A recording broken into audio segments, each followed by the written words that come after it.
The vast emptiness of space had always fascinated Dr. Amelia Brenner. As she gazed out the viewport of the International Space Station, she couldn't shake the feeling that something extraordinary was about to happen. Little did she know, her intuition was about to be proven right in the most spectacular way imaginable. Dr. Brenner, we're picking up an anomalous signal. You might want to take a look at this, called out her colleague, Dr. Rajesh Patel, from the communications module. Amelia pushed off the wall, gracefully gliding through the microgravity environment towards Rajesh. As she approached, she could see the confusion etched on his face. "What have we got, Raj?" she asked, peering over his shoulder at the monitor. It's like nothing I've ever seen before. The signal's origin is somewhere in the Andromeda Galaxy, but its structure, it's too perfect, too ordered to be natural. Amelia's heart raced as the implications sank in. "Are you saying what I think you're saying?" Rajesh nodded slowly, his eyes wide. "I think we just received our first confirmed message from an extraterrestrial intelligence." The next 48 hours were a whirlwind of activity. As news of the signal spread, the entire scientific community mobilized. Back on Earth, at Mission Control in Houston, Captain Jake Donovan of the United Earth Space Command found himself at the center of a storm.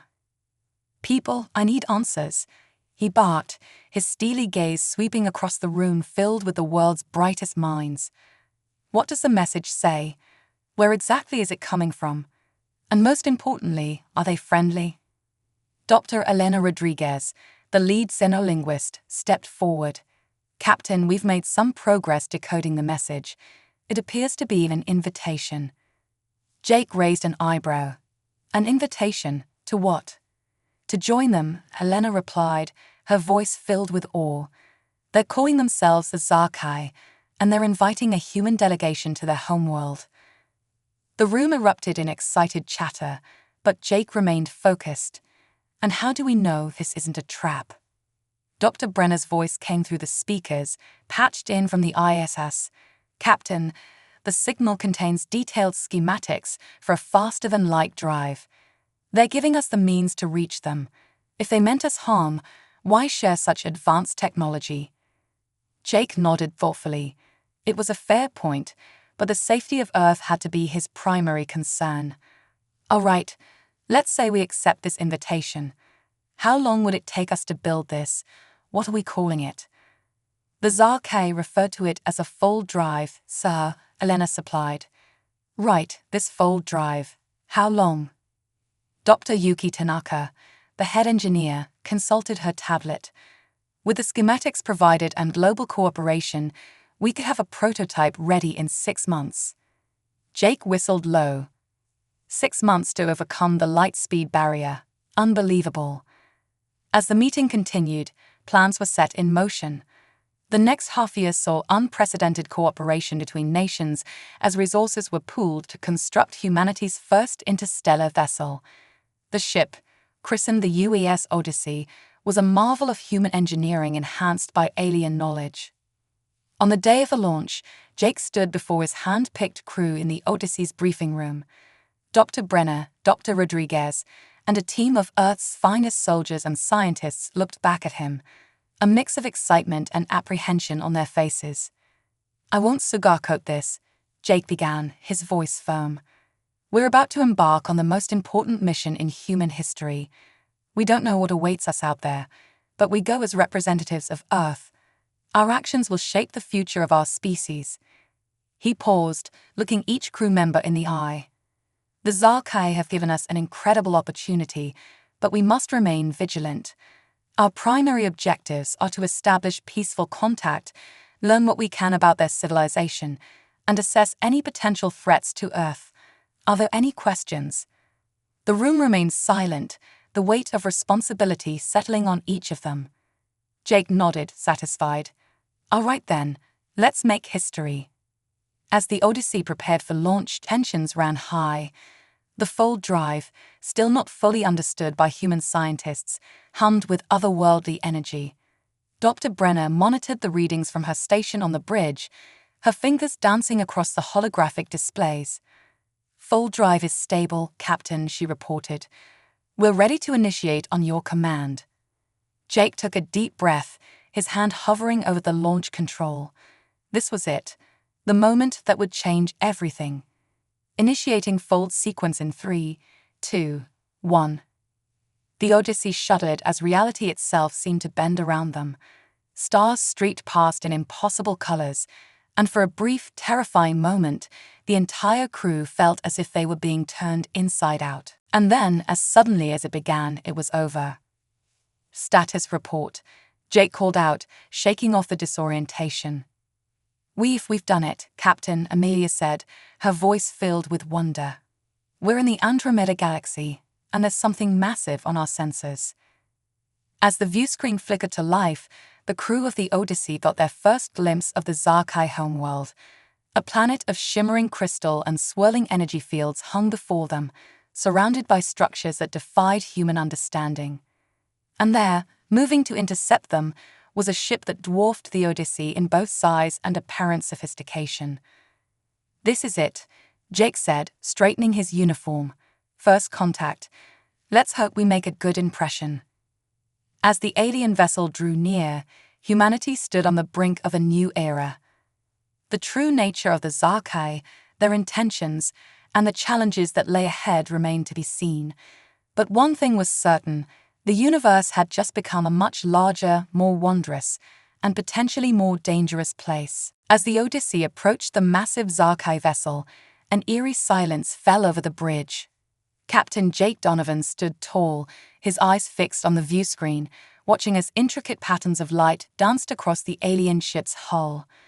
Dr. Rodriguez, he said, breaking the tension, are we ready to attempt communication? Elena nodded, her fingers poised over her console. Yes, Captain. I've prepared a greeting based on the linguistic data from their initial message. Proceed, Jake ordered, his voice steady despite the gravity of the moment. A series of melodic tones and clicks filled the air as Elena transmitted the message.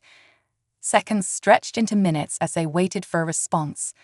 Suddenly, the view screen flickered, and a figure appeared that made the entire crew gasp. The Zarkai were unlike anything they had imagined. Tall, slender beings of translucent crystal, their bodies pulsed with internal light that shifted in complex patterns. Where a face might be, a swirling vortex of energy danced, somehow conveying emotion and intent. Greetings, travelers from Earth, the aliens' thoughts resonated directly in their minds. We are the Zarkai, and we welcome you to our home. Jake stepped forward, fighting to keep his composure. On behalf of humanity, we thank you for your invitation. I am Captain Jake Donovan of the United Earth Space Command. The Zarkai's light patterns shifted, giving an impression of curiosity. Your journey here is a testament to your species' potential. We have long observed your world, waiting for the right moment to make contact. That time has come. As the initial exchange continued, Dr. Amelia Brenner couldn't contain her scientific curiosity. Your technology, your very biology, it's extraordinary. How is it possible that you can communicate telepathically across species? The alien's response held a note of amusement. What you call telepathy, we simply understand as the fundamental language of consciousness. In time, you too may learn to hear the thoughts of the universe. Over the next few hours, the Odyssey's crew was invited aboard the Zarkai vessel. As they prepared for the transfer, Jake gathered his team for a final briefing. Remember, he cautioned, we're not just scientists or soldiers here. We're diplomats. Every action, every word could have far-reaching consequences for Earth. Stay alert, stay respectful, and for the love of all that's holy, don't touch anything without permission. The team nodded sullenly, the weight of their responsibility clear in their eyes. As they stepped into the Zarkai ship, the humans found themselves in an environment that challenged their very perception of reality. Corridors shifted and reshaped themselves as they walked, and gravity seemed to be more of a suggestion than a law. Their guide, a Zarkai who called itself San, led them to what appeared to be a grand meeting chamber. Here, a council of elder Zarkai awaited, their crystalline forms radiating ancient wisdom. Honored representatives of Earth, the lead elders' thoughts echoed, "We have brought you here with purpose. Your species stands at a crossroads, and the path you choose will determine not only your fate, but that of countless civilizations across the cosmos." Jake exchanged glances with his team, a mix of excitement and apprehension clear on their faces. "We're honored by your trust in us," he replied carefully. "But I must ask, why us? Why now?" The elders' light patterns darkened slightly. "A great darkness approaches, Captain Donovan, a force that threatens the very fabric of space-time. We believe that humanity, with its unique blend of ingenuity and determination, may hold the key to facing this threat." Dr. Rodriguez leaned in, her scientific curiosity piqued. "What kind of threat are we talking about? And how could we possibly help a civilization as advanced as yours?" "In time, all will be revealed," the elder responded. "But first, we must learn if our faith in humanity is well placed. You will be tested, challenged in ways you cannot yet comprehend. Are you prepared to face these trials on behalf of your species?" Jake stood tall, his resolve clear in his voice. "We came here in the spirit of peaceful exploration and cooperation. If there's a threat to our universe, to our home, we stand ready to do whatever it takes to help." The Zarkai Council seemed pleased by this response. "Then let us begin. We will share with you knowledge that will advance your understanding of the cosmos by millennia. In return, we ask that you open your minds and hearts to us to forge a bond between our peoples." What followed was an intense period of cultural and scientific exchange. The humans were introduced to concepts that stretched the very limits of their understanding: multidimensional mathematics, the true nature of dark matter, and the intricate dance of quantum realities. In turn, the Zarkai seemed fascinated by human art, music, and above all, emotions. The intensity and variety of human feelings were alien to their crystalline nature, and they studied the crew's reactions with great interest. As days turned into weeks, the team from Earth found themselves changing, growing in ways they hadn't thought possible. Dr. Brenner made breakthroughs in theoretical physics that would revolutionize human science. Dr. Rodriguez's understanding of language evolved to encompass forms of communication they had never imagined. Even the more pragmatic members of the crew, like Security Chief Sarah Chen, found their perspectives shifting. "It's incredible," she confided to Jake one evening. "I came here prepared for any threat, but now I'm starting to see just how vast and wondrous the universe really is." Jake nodded, understanding her sentiment all too well. Yet despite the wonder of their experiences, a nagging concern lingered in the back of his mind. The Zarkai had spoken of tests, of a coming darkness.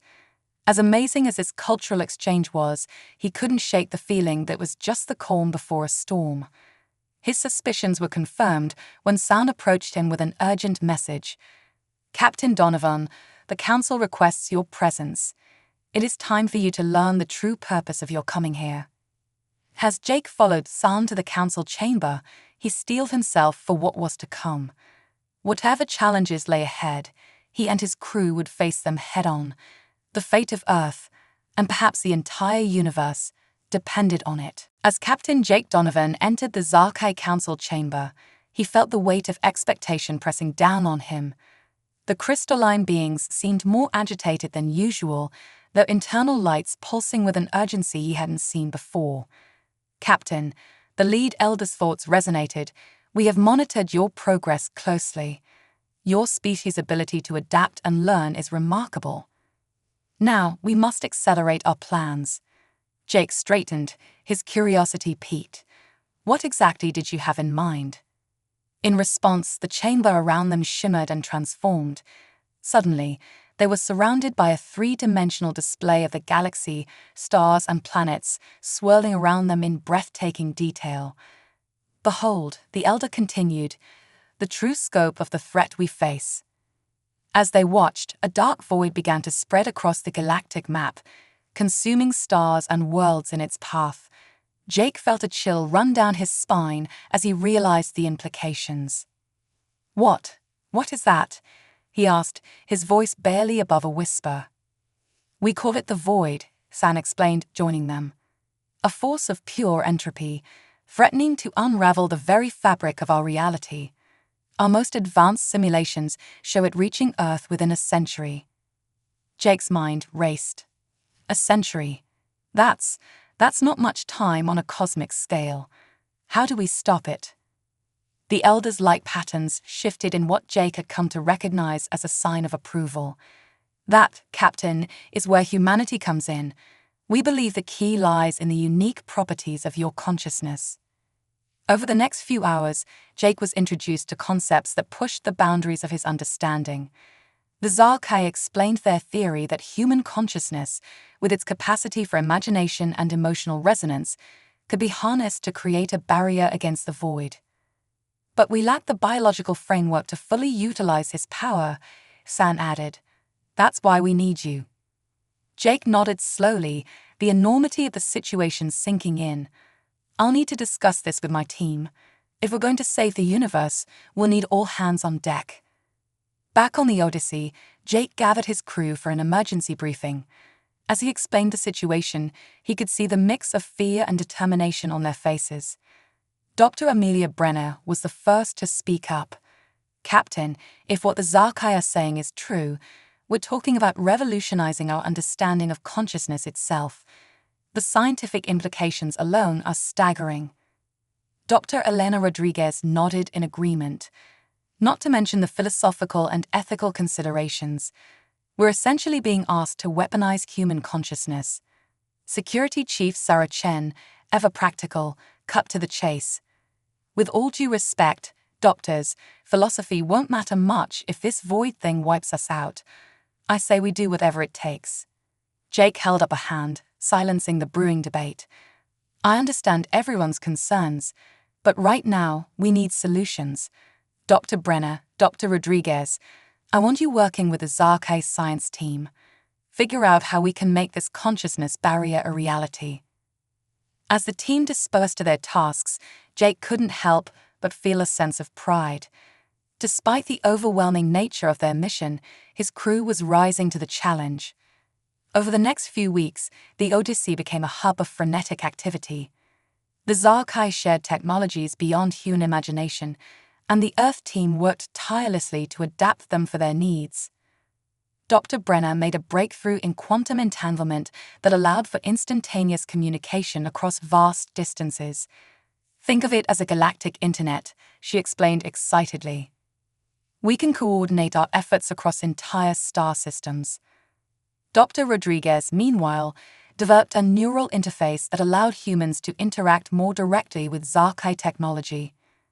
It's like learning a new language, she said, her eyes glowing with an otherworldly light as she demonstrated. But instead of words, you're speaking in pure thought and emotion. Even Security Chief Chen found her role evolving. Working with San, she began developing strategies for defending against the void, combining human military tactics with Zarkai metaphysical concepts. But it was Captain Donovan who faced perhaps the greatest challenge. As the project progressed, it became clear that forming the consciousness barrier would require a level of mental and emotional synchronization never before achieved by humans. It's not just about technology, San explained during one of their strategy sessions. The barrier must be powered by the collective will of your species. You, Captain, must learn to be the focal point of that will. Jake spent long hours in meditation, guided by Zarkai mentors, learning to expand his consciousness beyond the confines of his physical form. It was grueling, often painful work, but slowly he began to sense the vast web of connections that linked all living things. As their preparations neared completion, a new complication arose. Dr. Brenner burst into Jake's quarters, her face pale with worry. Captain, we've detected something, she said, pulling up a holographic display. The void, it's accelerating. At its current rate, it'll reach Earth within a decade, not a century. Jake felt his heart sink. They were running out of time. Alert the Zarkai Council, he ordered, his voice grim. Tell them we need to move up our timetable. Whatever the risks, we have to act now. As alarms blared throughout the Odyssey and the Zarkai vessel, Jake steeled himself for what was to come. They had made incredible progress, pushing the boundaries of human potential further than ever before, but would it be enough? The true test was about to begin, and the fate of not just Earth, but the entire universe, hung in the balance. The Zarkai homeworld buzzed with activity as news of the void's acceleration spread. Captain Jake Donovan stood at the center of a vast chamber, surrounded by a dizzying array of holographic displays and pulsing energy fields. Around him, humans and Zarkai worked in perfect synchronization, their minds linked through Dr. Rodriguez's neural interface. "Status report," Jake called out, his voice steady despite the tension in the air. Dr. Brenner's voice came through, tinged with both excitement and fear. "The quantum entanglement network is online, Captain. We're receiving data from probes at the edge of the void." Jake nodded, his eyes fixed on the central display where a dark, roiling mass crept ever closer to populated star systems. "And the consciousness barrier?" "We're as ready as we'll ever be," Dr. Rodriguez replied, her fingers dancing over a shimmering control panel.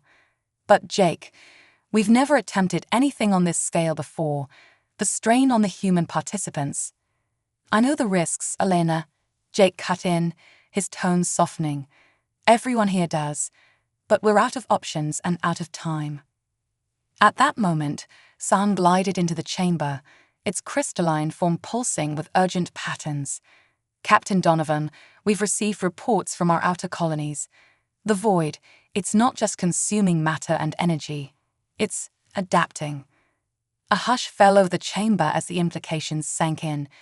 This wasn't just a force of nature they were dealing with, but something potentially sentient and learning. Security Chief Chen, her face grim, spoke up. "Sir, if that thing's adapting, our original plan might not be enough. We need a way to strike back, not just defend." Jake's mind raced, weighing their options. "San, you said human consciousness has unique properties. Is there a way we could use that offensively?" The Zarkai's lights flickered in what Jake had come to recognize as deep thought. "Perhaps, but it would require a level of synchronization we hadn't considered. The risks to the human participants would be significant." "What kind of risks are we talking about?" Jake pressed. Dr. Rodriguez interjected, her voice tight with concern. "Based on our simulations, it could mean complete neural overload. We're talking potential loss of individual identity, maybe even death," Jake finished for her. The chamber fell silent, the weight of the decision hanging heavy in the air. After a long moment, Jake straightened, his resolve clear. "I'll do it. If there's a chance to not just stop this thing, but push it back, I have to try." Protests erupted from his crew, but Jake held up a hand, silencing them. "This isn't up for debate. As your captain, I'm best suited to be the focal point. Dr. Rodriguez-san, start making the necessary modifications to the interface." As preparations began, Jake took a moment to record a message for Earth, explaining the situation and the choice he'd made. If things went wrong, he wanted there to be a record, a warning for those who might follow. Hours later, Jake found himself at the heart of a vast array of technology, both human and Zarkai. Countless cables and energy conduits connected him to the consciousness barrier generators. Dr. Brenner and Dr. Rodriguez worked feverishly, making last-minute adjustments. "Jake," Amelia said softly, pausing in her work. We're all with you, right?" Jake managed a small smile. "I know. Whatever happens, it's been an honor serving with all of you. Now, let's save the universe." With a nod from Jake, Dr. Rodriguez activated the system. Instantly, Jake's consciousness expanded, connecting with minds across the galaxy. Human, Zarkai, and countless other species he'd never encountered, all became part of a vast cosmic network. Through this connection, Jake could sense the void more clearly than ever. It was vast, ancient, and hungry. But there was something else there too, a flicker of familiarity that he couldn't quite place. As the barrier began to form, Jake pushed his mind further, probing the very essence of the void. Suddenly, A realization struck him. The void wasn't just consuming reality, it was searching for something. With this insight, Jake did something unexpected. Instead of merely forming a barrier, he reached out to the void itself, attempting to communicate. The strain was immense. Jake could feel his sense of self beginning to fragment, his memories and identity threatening to dissolve into the cosmic consciousness. But he held on, pushing through the pain. "What are you?" Jake projected his thoughts into the void. "What are you looking for?" For a moment, there was nothing. Then a response came, not in words, but in feelings and abstract concepts. Loneliness, confusion, a desperate search for connection. Jake's heart raced as understanding dawned. The void wasn't a malevolent force, it was a lost and lonely entity, consuming reality in a misguided attempt to find others like itself. With the last of his strength, Jake sent a message not of resistance, but of empathy and understanding. He showed the void the beauty of diversity, the strength found in connections between different beings. For a heart-stopping moment, nothing happened. Then, slowly, the void began to recede. It didn't disappear entirely, but its violent expansion ceased. As Jake's consciousness snapped back to his body, he collapsed, overwhelmed by the experience. His crew rushed to his side, their faces a mix of concern and awe. Did it work?" Jake managed to ask, his voice weak. Dr. Brenner nodded, tears in her eyes. "It worked, Jake. The void has stopped advancing. You did it." As the news spread, celebrations erupted across the galaxy. But for Jake and his crew, the work was just beginning. They had made first contact with an entity beyond their comprehension, opening up new realms of scientific and philosophical inquiry. More importantly, they had proved that understanding and empathy could overcome even the greatest of threats. As Jake looked out at the stars, he knew that humanity's greatest adventure was just beginning. In the days following the void's retreat, a mix of jubilation and intense curiosity swept through both the human and Zarkai communities. Captain Jake Donovan, still recovering from his mind-bending encounter, found himself at the center of a whirlwind of debriefings, medical examinations, and strategy sessions. Dr. Amelia Brenner burst into the medical bay where Jake was undergoing yet another scan, her eyes wide with excitement. "Captain, you need to see this." She pulled up a holographic display showing a swirling mass of energy at the edge of charted space. "It's the void, or what's left of it. It's changing." Jake leaned forward, wincing slightly as his head throbbed. The void was indeed transforming, its once destructive energy coalescing into something new. "What are we looking at, Doctor?" "If our readings are correct," Amelia replied, her voice filled with awe, "it's becoming the nursery for new stars and planets. Your interaction didn't just stop it, Jake. It fundamentally altered its nature." The implications were staggering. Jake's mind raced with possibilities. "We need to set up a research station immediately. If we can understand this process." "Already on it," Dr. Elena Rodriguez chimed in, entering the room. "But Jake, there's something else you should know. The neural interface we used, it's had some unexpected side effects on the human participants." Jake felt a chill run down his spine. "What kind of side effects?" Elena hesitated for a moment. "Increased cognitive abilities, for one.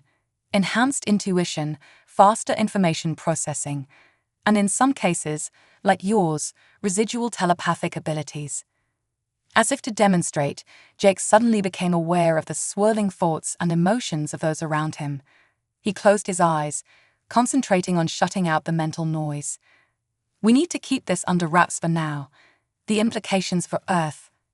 "Agreed," Elena nodded. "We're working on developing training protocols to help manage these new abilities." Over the next few weeks, as Jake regained his strength, the Odyssey became a hub of frenetic research activity. The crew, along with their Zarkai allies, worked tirelessly to understand the changes wrought by their encounter with the void. Security Chief Sarah Chen, ever vigilant, raised concerns about potential military applications of their discoveries. Captain, if word gets out about these enhanced abilities, every government on Earth will want to weaponize them. Jake nodded grimly. Which is exactly why we need to stay ahead of this. We need a plan to introduce these advancements gradually, with proper safeguards in place. It was Dr. Brenner who proposed a solution. What if we focus on the terraforming potential? The void's transformation gives us insights into accelerated planetary development. We could solve Earth's climate crisis, make inhospitable worlds livable. The idea took hold, sparking a new wave of innovation. Jake watched with pride as his crew combined human ingenuity with Zarkai wisdom, developing technologies that would reshape the future of space exploration and colonization. But even as they made breakthrough after breakthrough, a new challenge loomed on the horizon.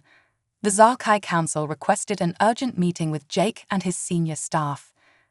"We have detected a new anomaly," San explained, its crystalline form shimmering with concern. "A ripple in space-time, emanating from the transformed void. We believe it may be attracting the attention of other cosmic entities." The chamber fell silent as the implications sank in. They had solved one crisis, only to potentially invite another. Jake, drawing on his newfound abilities, reached out with his mind, trying to sense the nature of this new development. What he felt sent a shiver through him, a vast, ancient curiosity, probing at the edges of known space. "We're not alone," he said softly. "And I don't just mean the Zarkai. There are others out there. Old beings, powerful ones, and they've noticed us." Dr. Rodriguez's eyes widened. "Are they hostile?" Jake shook his head. "Not hostile, not exactly, but curious. And in beings that vast and ancient, curiosity can be just as dangerous." A plan began to form in Jake's mind, drawing on everything they had learned and developed over the past months. "We need to prepare," he said, his voice filled with determination. "Not just Earth, not just the Zarkai, but all sentient species in our galaxy. We've proven that we're stronger together. Now we need to take that to the next level." As Jake outlined his vision, the others listened in rapt attention. It was audacious, combining the consciousness-linking technology with their new terraforming capabilities and the Zarkai's advanced propulsion systems. The goal: to create a galactic network of habitable worlds, linked by instantaneous communication and travel, ready to face whatever the cosmos might throw at them. "It won't be easy," Jake concluded. "We'll face resistance, fear, disbelief. But if we can pull this off, we'll be ushering in a new era of galactic cooperation and exploration." As the meeting adjourned, Jake felt a renewed sense of purpose. They had faced the void and emerged stronger. Now, with the combined ingenuity of humanity and the wisdom of the Zarkai, they were poised to take their place among the cosmic powers. The next great adventure was just beginning, and Jake Donovan and his crew were ready to lead the way. The Grand Assembly Hall on Earth's newly constructed orbital station, Unity, buzzed with anticipation. Representatives from every nation on the planet, along with delegates from the Zarkai and other alien races discovered during the Odyssey's journey, had gathered for a historic moment. Captain Jake Donovan stood at the podium, his presence commanding attention. The years since their encounter with the void had aged him, streaks of grey now prominent in his hair, but his eyes still burned with the same determination and vision. "Distinguished delegates, honored guests," Jake began, his voice carrying across the chamber. "Today, we stand on the brink of a new chapter in galactic history. The Galactic Cooperative is no longer just a dream, but a reality." Holographic displays flickered to life around the hall, showing the vast network of terraformed worlds and advanced transit systems that now spanned a significant portion of the Milky Way. "In the face of cosmic threats and the unknown, we have chosen unity over division, cooperation over conflict," Jake continued. "Our combined technologies have transformed barren worlds into thriving ecosystems. Our shared knowledge has cured diseases, solved energy crises, and pushed the boundaries of what we once thought possible." Dr. Amelia Brenner, now the head of the Cooperative Science Division, stepped forward. "Thanks to the adaptation of Zarkai crystal tech and our enhanced human cognitive abilities, we've achieved faster-than-light communication across the entire network. Distance is no longer a barrier to understanding and collaboration. Security Chief Sarah Chen, her uniform adorned with symbols of both Earth and alien allies, added, "Our defense systems are now integrated across all member worlds. We stand ready to face any threat, be it natural or sentient, as one united force." As Jake listened to his old crew members speak, he felt a swell of pride. They had all grown so much, taking on leadership roles in this new galactic society. Dr. Elena Rodriguez, for instance, had become the chief liaison for interspecies cultural exchange, her enhanced linguistic abilities bridging gaps between vastly different forms of communication. But even amidst the celebration, Jake knew there were still challenges ahead. He gestured, and the holographic display shifted to show the edge of explored space. "While we have achieved much, our journey is far from over," he said, his tone growing serious. "The transformed void continues to create new cosmic phenomena we don't yet understand. And beyond, the ancient entities we sensed remain a mystery." San, the Zarkai representative, stepped forward, its crystalline form shimmering with complex patterns. "We have detected increased activity from these cosmic beings. They are watching, waiting. We must be prepared for contact." A murmur ran through the assembled delegates. The prospect of encountering entities so vast and alien was both thrilling and terrifying. Jake raised his hand, calming the crowd. "This is why the next phase of our mission is crucial. We will be launching a series of deep space expeditions, combining the best minds and technologies from all our member species. Our goal is not just exploration, but understanding. We need to be ready when these ancient ones decide to make their presence known." As Jake outlined the ambitious plans for these expeditions, he could feel a mix of excitement and apprehension in the room. It reminded him of how he felt all those years ago when the Odyssey first set out into the unknown. "I won't sugarcoat it," Jake said, his voice firm. "The challenges ahead are immense. We will be pushing the very limits of our knowledge and capabilities. But look how far we've come already. Together, there's nothing we can't achieve." The assembly erupted into applause, the energy in the room palpable. As Jake stepped back from the podium, he was approached by a young cadet, her eyes shining with admiration. "Captain Donovan," she said, her voice filled with determination, "I've just been assigned to the lead expedition ship. Any advice for a rookie about to head into the unknown?" Jake smiled, seeing in her the same spirit that had driven him and his crew on their first mission. "Stay curious, stay brave, and most importantly, trust in the strength of your team. Out there, you're not just representing your species or your world. You're carrying the hopes and dreams of our entire cooperative." As the cadet nodded and moved away, Jake turned his gaze to the vast window overlooking Earth. The planet, once the only home humanity had known, now seemed small in the context of the galactic civilization they had helped build. Yet it remained a shining jewel, a reminder of where they had come from and what they fought to protect. The encounter with the void had been just the beginning. Humanity, together with their new allies, had risen to the challenge, proving that their greatest strength lay in their ability to adapt, to empathize, and to work together in the face of the unknown. As the assembly concluded and delegates began to disperse, Jake felt a familiar presence in his mind. Mira and Laura, the Zarkai who had been with him since the beginning, reached out telepathically. "The journey continues, Jake Donovan," their thoughts resonated, "and we face it together, as always." Jake smiled, sending back a wave of gratitude and affection. Whatever the cosmos held in store, whatever ancient and powerful beings awaited them in the depths of space, he knew that the bonds they had forged, between individuals, between species, between worlds, would be their greatest asset. The next great chapter of galactic history was about to unfold, and Jake Donovan, along with the billions of beings he now called allies, was ready to write it. As the lights dimmed in the assembly hall, the stars visible through the window seemed to shine a little brighter, beckoning them towards a future filled with infinite possibilities.